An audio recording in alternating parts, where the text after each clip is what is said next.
100% RTC అనేది mega కంపెనీకి దారదత్తం చేయడానికే ప్రైవేటీకరణ అనేటటువంటి సూత్రం వచ్చింది. ఎలక్ట్రిక్ బస్సులు కావాలి, పర్యావరణాన్ని పరిరక్షించాలని అందరం కూడా అంటున్నాం. కాకపోతే పాయింట్ ఏంటంటే ఆ ఎలక్ట్రిక్ బస్సులు ఆర్టీసీ ఓనర్షిప్లో నడవాలి. దానికి మన గవర్నమెంట్ అంటే మన ఆర్టీసీ డ్రైవర్ ఉండాలి. శిక్షణ విషయంలో కావచ్చు, క్రమశిక్షణ విషయంలో కావచ్చు, ఆర్టీసీ స్టాఫ్ ఉండే ట్రైనింగ్ వేరుంటుంది, ప్రైవేట్గా తీసుకునే పిల్లల ట్రైనింగ్ వేరే ఉంటుంది.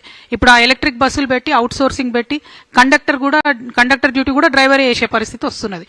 మామూలుగా యావరేజ్గా ఒక ఆర్టీసీ బస్సుకి 6 కార్మికులు బతుకుతారు. ఈ గవర్నమెంట్ వచ్చినాక ఏం చేసింది, ఆ రేషియోను 3కి తగ్గించింది. అంటే చాలా వేగంగా ప్రైవేటీకరణ వైపు వెళ్తున్నది. అది కరెక్ట్ కాదు, ఎవరికి కరెక్ట్ కాదు. అది రాష్ట్రానికి కరెక్ట్ కాదు, ఆర్టీసీకి కరెక్ట్ కాదు.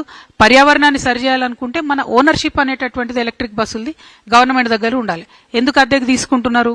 ఆ అద్దెకు ఉండే కండిషన్లు ఏంది, మళ్ళీ ఎప్పుడు ఇస్తారంటే అల్టిమేట్గా ప్రైవేట్ వ్యక్తులకు, ప్రైవేట్ సంస్థలకు లాభం చేస్తున్నారు అనేది క్లియర్గా తెలుస్తున్నది. Thank you. అది తప్పు. యాక్చువల్లీ మంచి టాపిక్ గుర్తు చేసినావు బ్రదర్. JNURM అనే స్కీమ్ ఉంటుంది.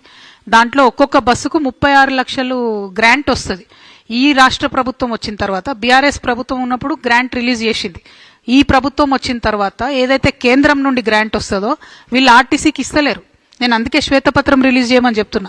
ఒక పక్క మహాలక్ష్మి పథకం కింద ఆర్టీసీని వాడుకుంటూ ఆర్టీసీకి చెల్లించాల్సిన డబ్బులు చెల్లించడం లేదు.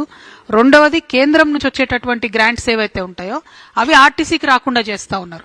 దీనివల్ల ఆర్టీసీ ఎంప్లాయీస్ వాళ్ళు దాచుకున్నటువంటి సొమ్ము కూడా బయటకు ఇవ్వలేని పరిస్థితి. ఆర్టీసీలో ఎవరైనా రిటైర్ అయితే వాళ్ళకి రిటైర్మెంట్ బెనిఫిట్స్ ఇవ్వలేని పరిస్థితి ఉన్నది.